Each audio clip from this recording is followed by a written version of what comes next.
Hey everyone, Mark Hespin here with you. Time for your post Week 12 power rankings in the NFL.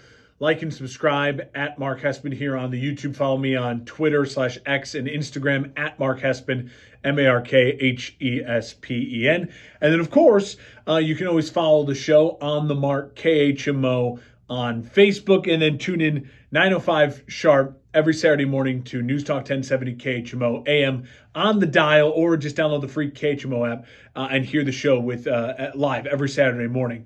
All right, post Week 12 NFL Power Rankings. No change at the top with my EAGLES Eagles that I have been on the Eagles bandwagon all year long. But some shakeup throughout the rest of the top 10, so let's jump into it. After we finish the post-Week 12 Power Rankings, I'm going to give you a quick look at something different. We've not done this before in these kind of Wednesday video updates. 3 gigantic NFL games this weekend. Huge games. There's 3 of them, and I'll kind of give you my quick hitter thoughts on each one of them and why each one of them is massively important. The games feature 5 teams, 3 games, 5 of the teams in the 3 games are featured here in the post-Week 12 Power Rankings. Let's jump into it. Number 10 this week, the Broncos. Welcome to the Power Rankings, the Denver Broncos. There's nothing much you can say. They've won, 5 in a row now. They are the hottest team in football. Listen, they are a team that I still feel has a really low ceiling. Like, the ceiling is like a first-round playoff exit. But considering where they were a year ago, where they were during training camp and at the beginning of this year, this is a heck of a turnaround for Sean Payton and the Denver Broncos. Russ is playing really solid football. I don't still know what the future holds for Denver, like how they turn this into a team with a higher ceiling than a first-round exit type of team, because they're cap-strapped and they have a lot of work to do on both sides of the ball for me to feel confident in thinking they could get over the hump against a Chiefs or a Ravens at the top of the AFC, a healthy Bengals and Joe Burrow. But they're playing really good football right now, and they're not a team you want to mess with. They have a huge game this weekend. Number 9, the Houston Texans. They take a step back after being up in the 8th spot the last 2 weeks with a loss to the Jaguars. Listen, the Houston Texans, again, what else can you say? They are the surprise of the NFL season so far this year. I did not think at all 3-4 months ago we'd be talking about the Houston Texans in important football games in Week 13 in the NFL. That is a credit to DeMeco Ryans. It's a credit to C.J. Stroud and those young weapons they've surrounded him with. Listen, the Texans are fun. Like, don't overthink it. They're really fun, and they have a really bright future. They're at number 9 in the Power Rankings this week. Steelers, welcome back to the Power Rankings. Pittsburgh Steelers, no Matt Canada, 400 yards of offense. It's as simple as that. I think there's a lot of teams that look at what Pittsburgh just did, and we all kind of hope, right? Me as a Bears fan, hoping that if we just fired Luke Getsy, maybe that would be it. Maybe the offense suddenly would really click and look much better overall. Certainly the Carolina Panthers are one of those teams this week. Fire a coach, hope for a better result. Listen, I know the touchdown numbers still aren't there for Kenny Pickett, but he undoubtedly played better. The offense looked freer, better. It helps that Pat Fryer moved back, actually attacking the middle of the field with the tight end position. The Steelers are starting to feel to me like a team that their ceiling is now like, oh no, they could win a game in the playoffs and really be a tough out for a team in the second round with that stingy defense. Steelers at 8. Dolphins, they drop a spot in the power rankings. They go to number 7. I really like the Dolphins. I actually like the Dolphins so much. I think the Dolphins will end up with the number 1 seed in the AFC. Just look at their schedule. It's wide open for the Dolphins to take the number 1 seed in the AFC. This should absolutely be a 13-win team by the end of the year. Everyone's talking about the Ravens and the Chiefs for the number 1 seed. The Dolphins have the easiest schedule remaining. Very, very winnable games coming on up.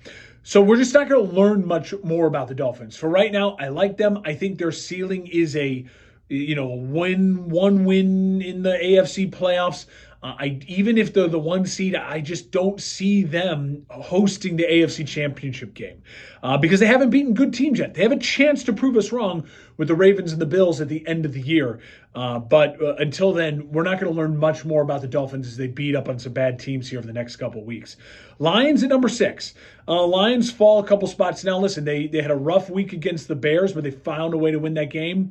And then they come out and they lay an egg on Thanksgiving against the divisional opponent at home. Don't want to panic yet on the Lions. They are still an 8-win team that is destined to feel like an 11-win team and easily win their division still, in my opinion.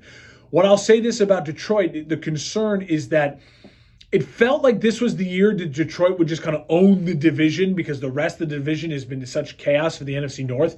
And they have struggled still in division. Now, that's just probably, I think, a lot of history. The Lions don't play well against the Packers. The Packers own the Lions. They own the Bears. It's just kind of the way it goes. Not going to panic yet. The Lions have a chance to kind of reset and have the vibes turn around quickly with the game against the Saints. I like the Lions big this weekend. Not panic on them yet, but they do fall to the number 6 slot in the power rankings. Jaguars, they move up to number 5 in the power rankings this week. Listen, Trevor Lawrence, 2 big games, 2 big wins, 2 big performances. I'll say this about Trevor Lawrence right now. I love that they're using his athleticism. In the modern NFL era, if you have a quarterback who can move the way Trevor Lawrence does, in a similar way that Josh Allen, Lamar Jackson, Justin Fields is, you're just dumb if you're not using that to your advantage. And the thing about Trevor Lawrence is he still finds a way to protect his body and move really fluidly. He's not a bruiser like Josh Allen, and he's not necessarily just relying on burning speed like Lamar Jackson. He's kind of fluid, big, strong.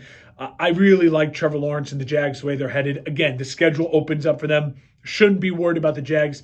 They're absolutely on their way to hosting playoff games in the NFL playoffs. The 49ers at number 4 for another week. No change for them.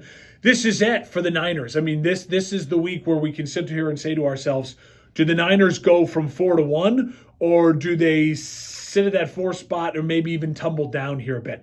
If they can beat the Eagles in Philadelphia, well, then the Niners might just be the favorites to win the Super Bowl. But as of right now, I'm going to keep them at 4 because I like Philly this week. Again, I just think Philly can beat you in a myriad of different ways versus the Niners, who are a team that I like so much about them. But the minute they have proven that they're not 100% healthy, they fell off the map. They're healthy right now. They're playing great football right now. Will it mean Super Bowl? Don't know yet. They're at 4. They're absolutely in the conversation, but I have them as the bottom tier of the Super Bowl conversation. Everyone else here absolutely should be in the Super Bowl conversation. The Ravens at 3, big win for the Ravens. There's nothing much more to say about the Ravens except for the fact that they are a really complete team. I would like to see them still find ways to get Lamar Jackson more involved in just big play offense. It still feels like we're waiting for that breakout 300 yards, 3 touchdown passing, and 100-yard rushing in a touchdown game from Lamar that we know he's capable of. Now, in the times that they've needed him to do that, he hasn't done that. And then the times that they're winning games, he has just been absolutely deadly with distributing the football and the run game with a really great defense. Kyle Van Noy sighting this week. Who knew that Kyle Van Noy was still playing elite-level football? The Ravens certainly did. They're very capable of winning the Super Bowl, but they have a tough schedule ahead of them. Would not shock me if the Ravens end up actually with the 3 seed in the AFC, just because the schedule down the stretch is really, really brutal for them. Chiefs at number 2. Not panicking with the Chiefs. Rashid Rice, hello. They found a wide receiver number 1, it looks like, the rookie. Keep feeding Rice. A game that will make us all, if you're supporting of the Chiefs, feel a lot more comfortable thinking the Chiefs are going to be very much so the team to beat in the AFC is this game against Green Bay. Green Bay's kind of surprised us all a little bit. They played better football in the last couple of weeks, winning 2 games that not a lot of us, I think, thought they would win. And all of a sudden, they're on the cusp now of maybe, kind of putting a really nice playoff berth together. If the Chiefs can handle Green Bay in Green Bay and the defense plays lights out and the Chiefs offense scores points in the second half again and they win easily, it'll feel definitely like it's the same old Chiefs right now. One nice second half game against the Raiders isn't enough for me to completely turn the tide yet. They need to show more consistency scoring in the second half. But listen, the Chiefs are still, to me, the favorite in the AFC, and they should be because they have Patrick Mahomes, they have Andy Reid. Finally, number 1, no surprise, the Eagles. Nothing else to say about the Eagles.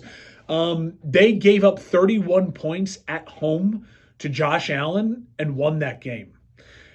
You don't love that they gave up 31 points at home in regulation, but Jalen Hurts late, unflappable. And the dude is just deadly accurate, big plays, wills his team to victory, great at the podium. He's my MVP right now. I think the Eagles take care of business this week. I think the Eagles are setting themselves up for a really historic run.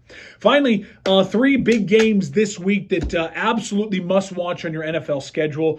Number 3, Chiefs at Packers. Talked about it a little bit earlier. If the Packers can win this game, the Packers' path to the playoffs is wide open. Packers beat the Chiefs at home. They could end up as a 10-11 win team. I mean, they could finish out the season strong here.